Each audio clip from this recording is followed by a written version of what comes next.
Hey folks, Joey here, and I got an interesting message I wanted to share with you today. You know, one of the cool things that I get to do in one of the businesses that I support is I get to spend time with some military teams, especially special forces teams.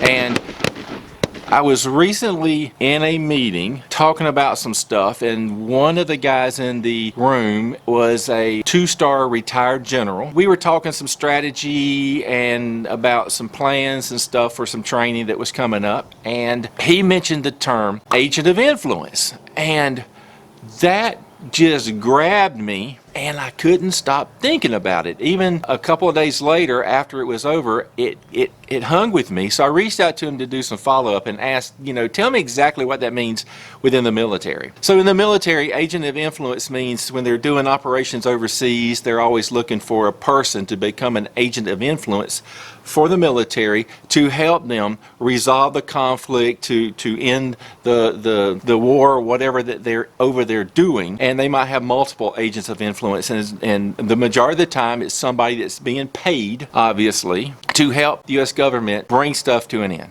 And that makes perfect sense. And then I started thinking, how can this be relevant in the business world? As I thought about that, I thought, for B2B, if you're in sales, we have always been taught, for as long as I can remember, always go and look for the decision maker, and that don't waste time with anybody else. Go straight for the decision maker, and that's who you try to build a relationship and start doing business with. If you're in sales, that's easier said than done. It can be accomplished, but a lot of times it's very difficult. But what if you had an agent of influence within the company that you're trying to do business with?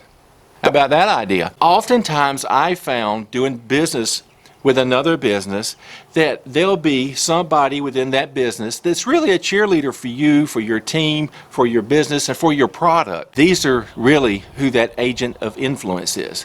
And a lot of times, once you build a relationship with that agent of influence, then you can get access to that person who pulls the trigger, makes those decisions to do business with you and your company. Yes, we need to focus on finding that decision maker and making the relationship with them, but don't forget about the importance of somebody who can be an evangelist, a cheerleader, an agent of influence who can also help you. What do you think? Have you used this term agent of influence, and this is just something that's come across my path and that I'm all hot and focused on it, or is this something new for you too? I'd love to hear what you think and what you're doing, and are you using agents of influence in your business, in your sales and marketing? Thanks so much. I always appreciate you watching, especially if you hang with me till the end, and I really appreciate you and your post and the articles and stuff that you post and share. I learned so much on LinkedIn. Thanks guys, I appreciate you, and